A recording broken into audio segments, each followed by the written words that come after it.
तुम्हाला काँग्रेस पक्षाकडून उमेदवारी मिळणार नाही अशी मतदारसंघात चर्चा आहे, याबाबत तुमचं काय मत आहे? आज बघितलं तर महाराष्ट्रात वातावरण बघितलं असताना महाविकास आघाडीचं वातावरण आहे, महाविकासाची पुढी सरकारी नार आहे. आणि एवढं बघितल्यानंतर काही विरोधकाचे नाही काय त्यांचे डोळे फिरले आणि त्याला या ठिकाणी आपण आमदार अहमदला नाव बदनाम करावं म्हणून त्यांनी तिकीट मागायला सुरुवात केली. आणि मतदारसंघात काहीतरी पक्षश्रेष्ठीतून तिकीट मिळणार म्हणून माझे विरोधक या ठिकाणी अफवा करत आहेत. आणि ही अफवा गेल्या 1 महिन्यापासून कंटिन्यू माझ्या मतदारसंघात चालू आहे. पण मला पक्षश्रेष्ठी अन्याय करणार नाही आणि मलाच तिकीट देईल एवढं मी तुम्हाला ठामपणे सांगतो. काँग्रेसच्या काही आमदारांनी क्रॉस वोटिंग केलेलं आहे असा संशय व्यक्त केला जातोय. अशा आमदारांवर काय कारवाई व्हावी, तुमचं काय मत आहे? काल विधान परिषदचं इलेक्शन झालं. त्या ठिकाणी इलेक्शन झाल्यानंतर मला पक्षानं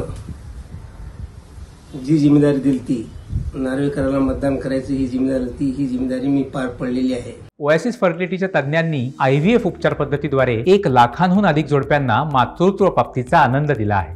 मोफत अपॉइंटमेंट बुक करण्यासाठी आजच संपर्क साधा. पण ज्यानंतर रिझल्ट लागल्यानंतर त्या ठिकाणी कळून आलं की 8 आमदार या ठिकाणी फुटले आहेत. बराबर फुटले असतील, ज्याप्रमाणे मतदान झालं त्याप्रमाणे मतदान झालं नाही. पण ज्या मी उमेदवारांना मतदान केलं तो उमेदवार सुद्धा या ठिकाणी निवडून आलेला आहे. पण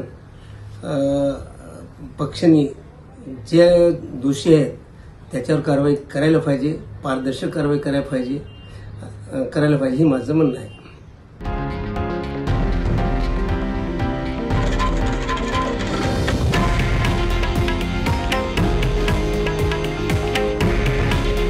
हे आहे देशातील नंबर 1 न्यूज नेटवर्क आणि आपण पाहत आहात TV9 मराठी.